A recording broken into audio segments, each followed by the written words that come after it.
우리 생활의 필수 통신 매체로 자리 잡은 와이파이 통신의 원활한 통신 환경 구축을 위한 와이파이 리피터의 용도, 설치 위치와 방법, 그리고 무선 통신 관련 기본 지식으로 안테나의 방사 패턴 RSSI 그리고 2.4GHz와 5GHz의 전파 특성에 대해 알아보겠습니다. 와이파이는 2.4GHz 혹은 5GHz의 높은 주파수의 전파를 이용하는 시스템이므로 직진성이 강하고 장애물의 감쇄가 커서 벽과 벽, 층과 층 간에는 전파가 대폭 감쇄되며 특히 2개 이상의 벽이나 층을 거치면 거의 임계점에 달해 원활한 통신이 어렵습니다. 아파트의 경우도 라우터 위치와 거리가 멀거나 중간에 장애물이 많은 경우 실제 서비스의 원활한 사용이 어렵습니다. 이러한 약전개 즉 약전파 지역을 음영지역이라고도 하는데 이를 해소하기 위해 와이파이 리피터나 와이파이 익스텐더라는 무선 확장기를 사용하게 됩니다. 좌측과 같이 설치 전에는 라우터를 기준으로 좌우 2층 방은 음영지역에 해당하여 와이파이를 이용할 수 없게 되는데 이를 해소하기 위해 2층 중간룸에 와이파이 리피터를 설치하면 앞서 음역지역이었던 2층 좌우측 방에서도 와이파이의 이용이 가능한 것입니다. 이렇게 리피터는 라우터에서 방사되는 와이파이 전파를 받아 다시 증폭하여 전파의 세기를 보강하는 기기인 것입니다.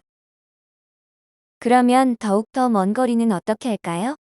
물론 간단한 방법으로 인터넷 회선을 하나 더 가입하여 필요 위치에 설치하면 되겠지만 이것은 비용 낭비가 되겠죠. 예를 들어 주택 밖의 정원이나 창고에서 와이파이를 사용해야 한다면 리피터를 또 하나 구매해서 기설치된 리피터에 연결하면 됩니다. 즉 리피터는 캐스케이드, 직렬 연결이 가능한 것입니다. 이와 유사한 통신 방식을 메쉬 네트워크라고 하는데 기존의 일반 리피터보다는 속도나 간섭, 거리 측면에서 유리하다고 하나 이러한 메쉬가 지원되는 리피터를 사용해야 하며 다소 고가이므로 이렇게 단순히 캐스케이드하게 연결해서 사용하는 편을 추천드립니다. 물론 하나의 라우터의 복수의 리피터의 연결 사용도 가능합니다. 와이파이는 2.4GHz 혹은 5GHz의 높은 주파수의 전파를 이용하는 시스템이므로 직진성이 강하고 장애물의 감쇄가 커서 벽을 지나서는 전파가 대폭 감쇄됩니다. 따라서 리피터는 라우터를 기준으로 시각적으로 트인 위치에 배치하면 좋으며 보강지역 즉 음영지역과 라우터와 중간 지점쯤에 배치하는 것이 좋습니다. 아래 좌측과 같이 라우터에 인접하여 리피터를 배치하면 리피터에서 음영지역까지 거리가 멀고 또 장애물인 벽이 있어 불리합니다. 그리고 아래 우측과 같이 장애물 너머 리피터를 배치하면 음영지역 사용자와 리피터 간 전파는 좋지만 라우터와 리피터 간 장애물이 있고 멀어서 충분히 원활한 통신이 어렵습니다. 라우터나 리피터의 안테나는 헬리컬 안테나를 주로 사용하는데 헬리컬 안테나는 옴니디렉셔널 즉 무지향성의 전파 방사 특성을 가지는데 안테나의 길이 방향에 대해서 수직으로 도넛 형태의 방사 패턴이 형성됩니다. 따라서 라우터의 안테나를 수평으로 배치하면 대부분의 방사 패턴이 지면과 지붕을 향하게 됩니다. 일반적인 사용 환경은 라우터를 중심으로 좌우 영역이므로 전파 특성이 좋을 수가 없겠죠. 즉 실사용 환경인 좌우 방향으로 전파가 충분히 미치려면 안테나를 수직 방향으로 배치하는 형태가 가장 바람직합니다. 와이파이 라우터를 바닥이나 전도성 재질의 표면에 배치하면 전파 감쇄가 될 수 있으므로 방사 패턴이 온전히 형성되기 위해서는 라우터를 나무 테이블이나 책상 위에 배치하는 것이 좋습니다. 더 나은 수신을 위해 서재 꼭대기 같은 너무 위쪽에 배치하는 것도 전파 방사 패턴이 그리 양호하지 않으므로 바닥과 천정 사이 적당한 위치 즉 테이블이나 책상 위같이 대략 눈높이 부근이 무난합니다. 전파 보강을 위한 리피터도 이러한 원칙에 의거하여 배치하는 것이 바람직합니다. 리피터를 설치하는 구조와 수수는 시중에 판매하고 있는 제품 대부분이 동일 유사한 절차를 가집니다. 그럼 실제 특정 제품의 설정 수순을 한번 살펴보겠습니다. 리피터의 전원을 연결하고 기존에 사용 중인 와이파이를 끊고 검색하여 리피터의 와이파이 이름을 선택 연결합니다. 일반적으로 와이파이 리피터 XX라는 이름으로 리피터에 와이파이 표시를 합니다. 스마트폰에서 연결된 리피터 와이파이의 네트워크 세부사항을 열어보면 여러 가지 정보가 뜹니다. 그 중에 아래쪽에 06이라는 명칭 아래 IP값, 예를 들어 192.168.7.1이 표시되는데 크롬 주소 창에 이 주소를 입력하면 해당 리피터의 셋업 화면이 뜹니다. 일반적으로 이 IP 번호는 기기에 명기되어 있습니다. 예를 들면 192.168.1.1, 192.168.7.1 이런 식으로 표기되어 있으니 이 주소를 앞서와 마찬가지로 크롬 주소창에 입력하여 들어가면 채팅 화면이 뜹니다. 여기서 기기의 아이디나 패스워드를 묻는 경우가 있는데 대부분 어드민 즉 admin을 디폴트로 사용하고 있습니다. 이렇게 해서 들어가면 먼저 리피터로 쓸 건지 AP로 쓸 건지를 선택하라고 하며 여기서 리피터 모드를 선택하면 됩니다.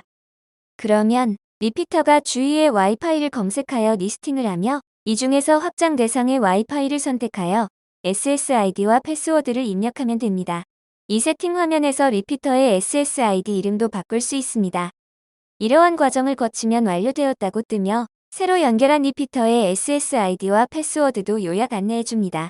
셋업을 완료한 후 스마트폰에 와이파이를 새로 설치된 리피터에 연결해서 잘 동작하는지 확인하시면 됩니다. 정리하면 리피터의 와이파이를 스마트폰으로 접속하여 기기에 명기된 디폴트 IP를 크롬에서 입력하여 들어가 확장할 와이파이를 연결해주면 됩니다. 그리고 기기에 WPS라는 스위치가 있는데 와이파이 프로텍티드 셋업의 약자로 무선 연결을 기존 방식보다 편리하게 하기 위한 기능입니다. 라우터에도 이 스위치가 있으면 라우트와 리피터의 WPS 스위치를 눌러 자동 연결하는 방식인데 라우트 위치가 접근이 어렵다면 불편하지만 가장 간단한 설치 방법이기도 합니다. 시판 중인 와이파이 리피터의 대략적 스펙을 보면 4가지 제품 모두 최대 속도는 300Mbps라고 명시되어 있으며 2.4GHz만 지원합니다. 그리고 자동 접속 기능인 WPS 스위치도 모두 지원됩니다. 5GHz를 지원하는 듀얼 밴드 제품도 있지만 이러한 리피터나 확장기 용도로는 5GHz는 그렇게 유용하지 않은 것으로 판단됩니다. 왜냐하면 5GHz 자체가 2.4GHz보다 직진성이 강하고 장애물의 감쇄가 더 크므로 전파 확장기 용도로는 부적합하며 설사 확장이 되었다 하더라도 그만한 속도가 보장되지 않기 때문에 일반적으로 2.4GHz 단일 주파수대 방식을 주로 사용합니다.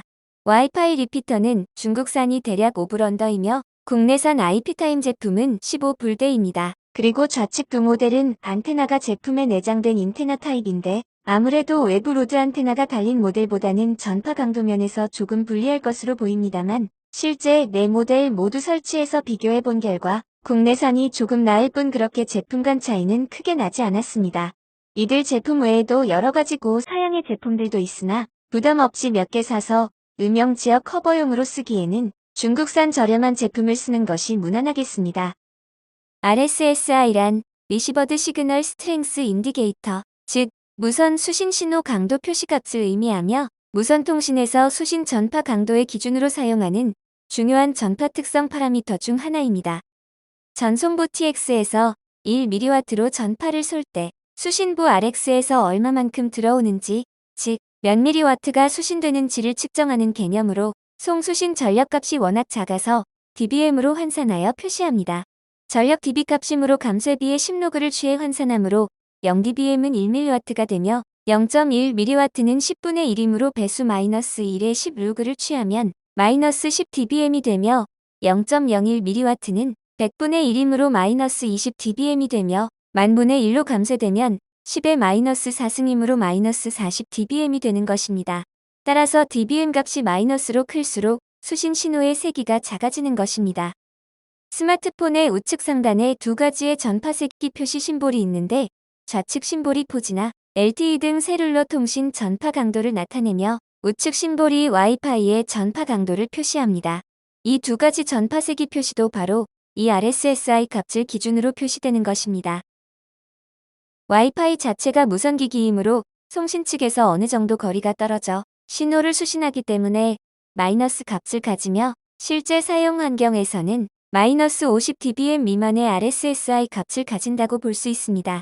일반적으로 -80dBm을 기준으로 그 이상의 마이너스 값이면 통신 장애나 지연이 발생하기 시작하여 -100dBm에서는 거의 통신이 불가하다고 볼 수 있습니다. 이러한 RSSI 값을 기준으로 와이파이 전파 수신 감도 심볼의 표식을 단계별 레벨 표시 방식으로 기기에 나타내 줍니다. 표시 단위에서 %는 신호 양호도로 볼 수 있으며 일반인이 이해하기가 쉬운 표현 방식입니다.